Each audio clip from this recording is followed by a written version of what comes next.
Pawan Kalyan RGB issue అవుతున్నది. Okay, మన fans పోయి కొంచెం ఏదో మంట పెట్టినట్టున్నారు గేట్ ముందు, టెంట్ ముందు. ఇష్టం వచ్చినట్టు సినిమాలు తీస్తే వ్యక్తిగతంగా ఆ విధంగా చేస్తే అలాగే ఉంటుంది.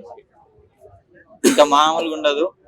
ఇంకా పవన్ కళ్యాణ్ కనసాయిగా చేస్తే ఇంకా దారుణంగా ఉంటుంది సిచ్యువేషన్. అది ఆర్జీ పెద్ద పట్టించుకోడు కదా, పవన్ కళ్యాణ్ ఫ్యాన్స్ ఎందుకు మరి అంతగానో పట్టించుకుంటారు? పవన్ కళ్యాణ్ ఫ్యాన్స్ ఎందుకు పట్టించుకుంటున్నారు అంటే ఒకటే, ఉన్నదాన్ని అనవసరంగా వ్యక్తిగత మీరు ఒక మూవీ తీయడం వల్ల అది ఎంత పబ్లిసిటీ అవుతుంది, దాని ద్వారా నెగటివ్ స్ప్రెడ్ అయ్యే అవకాశం అనేది ఉంది. అందుకని చెప్పేసి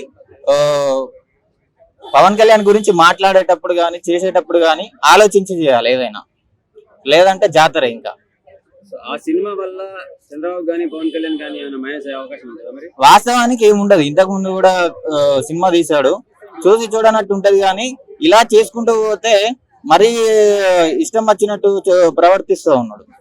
సో అందుకని చెప్పేసి ఇప్పటికైనా ఆర్జీవి మారాలి, ఇలాంటివి చేసే ముందు మారాలి.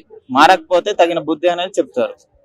ఓకే, అలాగే బర్రెలక్క పవన్ కళ్యాణ్ నన్ను కలిపేసి ఇట్లా బర్రె గుర్రె అని మాట్లాడుతున్నాడు అని ఆర్జీ మీద కేసు పెట్టిందంట. అవును, అది ఎలా చూడాలి?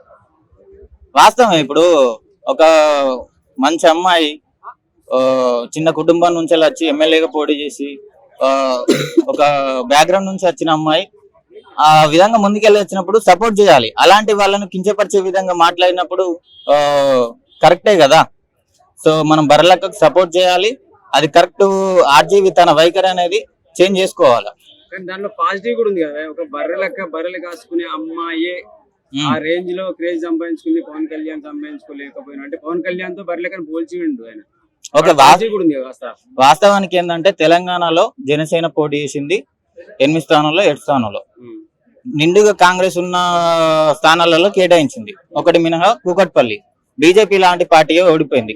మళ్ళీ పవన్ కళ్యాణ్ కూడా ప్రత్యేకంగా ఎక్కువ దృష్టి పెట్టలేదు వాస్తవానికి. సో దీని వల్ల పవన్ కళ్యాణ్ కి అలా పోల్చడం, అలాంటి మంచి వ్యక్తిని అలా చేయడం కరెక్ట్ కాదు.